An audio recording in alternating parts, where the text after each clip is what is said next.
할렐루야. 웨스터민스터 대리응답 33번째입니다. 질문은 이것입니다. 은혜 계약은 항상 유일하고 동일한 방식으로 진행되는가? 입니다. 대답은 그렇죠. 은혜 계약은 항상 동일한 방식으로 시행되지 않았다. 구약에서의 시행은 신약에서의 그것과 달랐다. 이것입니다. 우리는 계속 은혜 언약에 대한 말씀을 나누고 있습니다. 지난 시간에는 하나님의 은혜가 두 번째 계약이 어떻게 나타났는가에 대한 질문이었죠. 중보자 예수님을 보내주심과 성령을 보내주셔서 말씀에 순종하여 살게 하심으로 하나님의 은혜가 나타난다라고 하는 이야기를 함께 나누었습니다. 오늘은 이 은혜 계약은 항상 유일하고 동일한 방식으로 시행되는가라고 하는 것이죠. 답변은 그렇지 않다입니다. 답변은 이렇게 이야기합니다. 은혜 계약은 항상 동일한 방식으로 시행되지 않았다. 구약에서의 시행은 신약에서의 그것과 달랐다라고 이야기를 하죠. 구약과 신약이 다르다는 것입니다. 바울은 고린도서에서 구약과 신약을 대조해서 설명합니다. 3장 6절 9절에서 이렇게 이야기합니다. 그가 또한 우리를 새 언약의 일꾼 되게 만족하게 하셨으니 율법이 조문을 하지 아니하고 오직 영으로 함이니 율법 조문은 죽은 것이요 영은 살리는 것이니라. 돌에 써서 새긴 죽게 하는 율법 조문의 직분도 영광이 있어 이스라엘 자손들은 모세의 얼굴에 없어질 영광 때문에도 그 얼굴을 주목하지 못하였거든.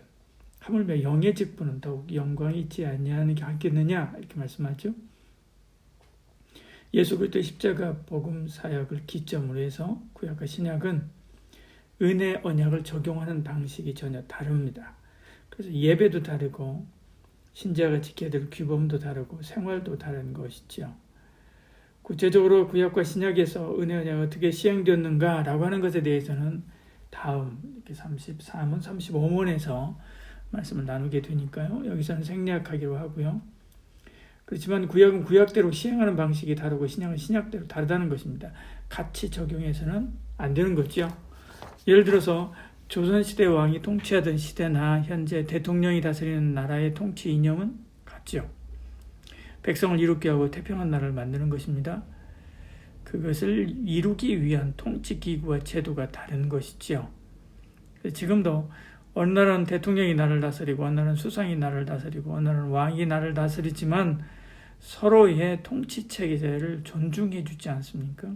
이렇게 달라도 그들의 목표는 하나, 백성을 이롭게 하고 태평한 나라를 만드는 것인 것을 알기 때문에 그런 거죠.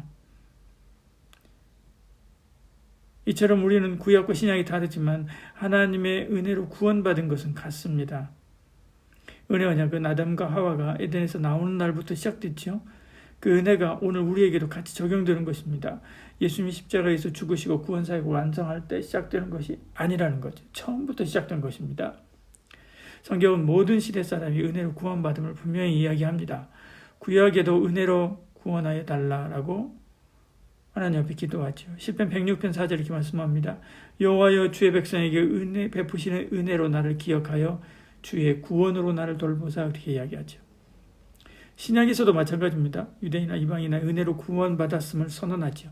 사도행전 15장 11절에 우리는 그들이 우리와 동일하게 주 예수의 은혜로 구원받은 줄을 믿노라 하니라 이렇게 말씀합니다.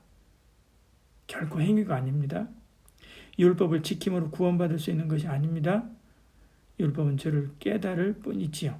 로마 3장 20절에 말씀합니다. 율법의 행위로 그의 앞에 의롭다 하심을 얻을 육체가 없나니 율법으로는 죄를 깨달음이라 이야기하죠. 죄를 없이 하는 것이 아닙니다.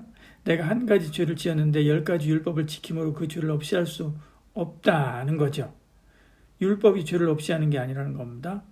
구약이나 신약이나 오직 은혜입니다. 언약 인간의 공로는 손톱만큼도 없죠. 은혜로만 구원받는 것입니다. 아브라함도 은혜로 구원받았습니다. 로마 4장 16절 이렇게 말씀하죠. 그러면 상속자가 되는 그것이 은혜에 속하기 위하여 믿음으로 되나니 이는 그 약속을 그 모든 후손에게 굳게 하려 하심이라. 율법에 속한 자에게뿐 아니라 아브라함의 믿음에 속한 자에게도 그러하니 아브라함은 우리 모든 사람의 조상이라 이렇게 말씀합니다. 은혜로 믿어 구원받게 된 이것이 율법에 속한 자뿐만 아니라 아브라함의 믿음에 속한 자도 그렇게 된다, 그렇다라고 말씀하고 있는 것을 보죠. 모세도 마찬가지입니다. 하나님의 은혜가 아니면 구원도 사역도 감당할 수 없다라고 민수기 11장 11절에 고백하고 있는 것을 봅니다. 오늘 우리는 말할 것도 없지요.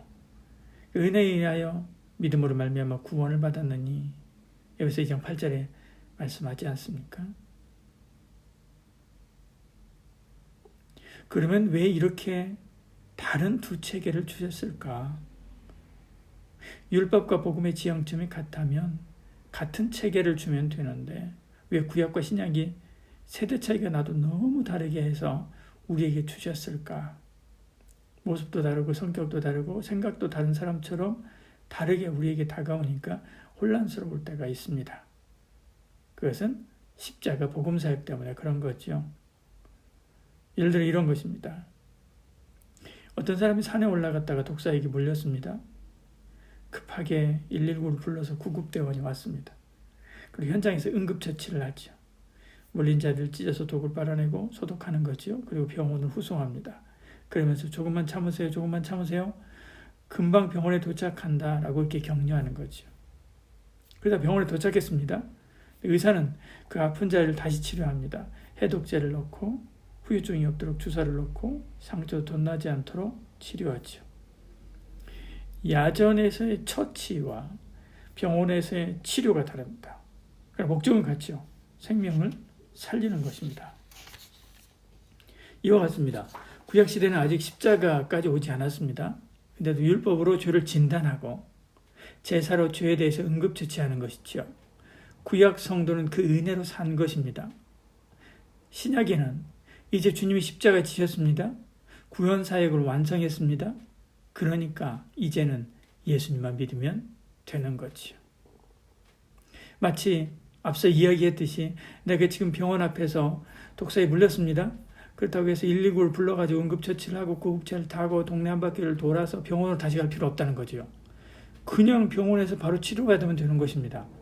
오늘 우리 신약의 성도는 이 사람처럼 십자가 복음 아래에서 태어났습니다.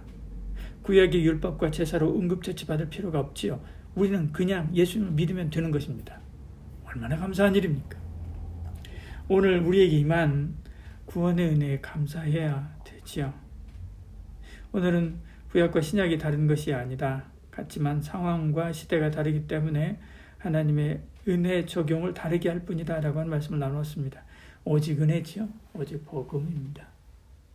기도하겠습니다. 사랑이 많으신 우리 하나님, 구약이나 신약이나 오직 은혜로, 오직 예수 그리스도를 통한 그 은혜로 구원받았습니다. 그러나 그 은혜를 적용하면 구약과 신약이 다릅니다. 우리는 이 신약 시대, 복된 시대에 복음의 황금기에 태어나요. 예수 그리스도를 통하여 하나님을 알고 또 예수 그리스도의 십자가 구원 사역을 믿음으로 구원받게 하셨습니다. 감사하고 감사합니다. 이 받은 은혜 땅에 쏟지 않게 하시고 오직 주만 바라보고 하나님 의지하여 믿음으로 승리한 삶을 살아가는 저희들 되게 하여 주시옵소서. 예수님 이름으로 기도합니다. 아멘.